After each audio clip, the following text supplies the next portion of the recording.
Hello everybody, this is Money Mom. Welcome back to the channel. It's Saturday. I want to ask you guys a question. I know minimalism is the big trend, but do any of you have things at your house that you're not using, but you just can't part with them? I know I do. I have 4 things I want to tell you about, and I probably can guess why I'm not ready to part with these items.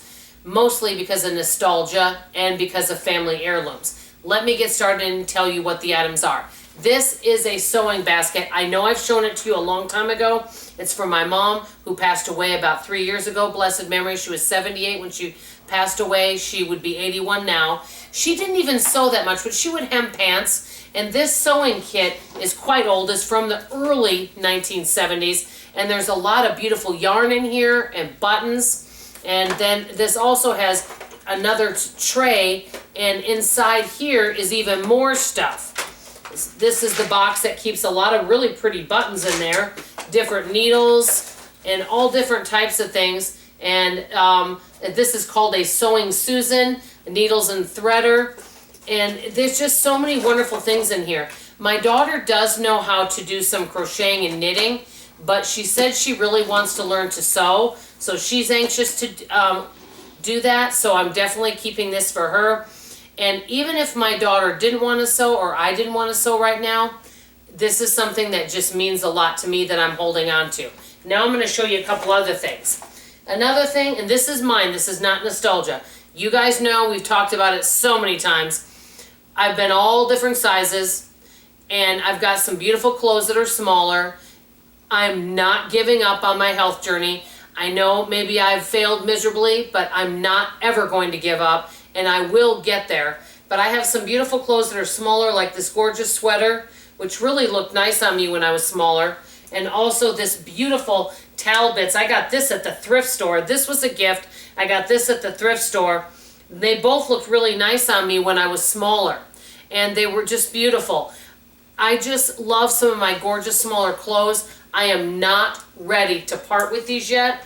Maybe someday, if for what I might be, but right now, I'm holding on to these because I have a hope and a prayer, and I'm still working at it, and I'm not giving up the dream of getting below 200 pounds.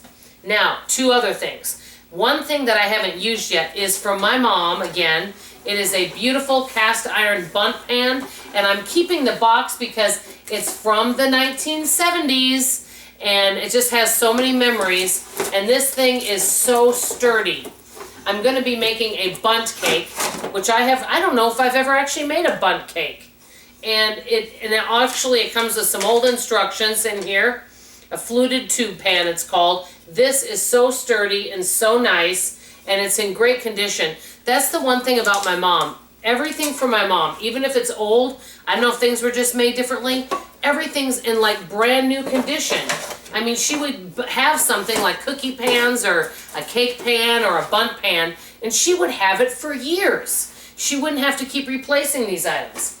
Last but not least, and you'll get a kick out of this, I have tons of cookbooks. This one does not fit with my cookbook collection. It is an encyclopedia cookbook from the Culinary Arts Institute. This is from 1960, and when my mom got married. And actually, it might have been from a little bit earlier than that, but she got married in 1960, and that's when she started using it. Well, listen to this. I know I've read some of these recipes. You're going to love this one. Jellied meatloaf. You make meatloaf and put it in gelatin. I don't know what it was about gelatin back then. I don't know if any of you like those kind of recipes. But even though I'm not really using this, I'm going to try to find something in here I can make. Because it's from my mom, and because there's some special notes in here, I just can't part with this either. So are there items in your life that you can't part with? Even if you're not using them right now, they might bring memories or another reason you just can't part with it. I definitely would love to know from you in the comments below on this. This is Money Mom signing off, and as always, I love you. Bye-bye.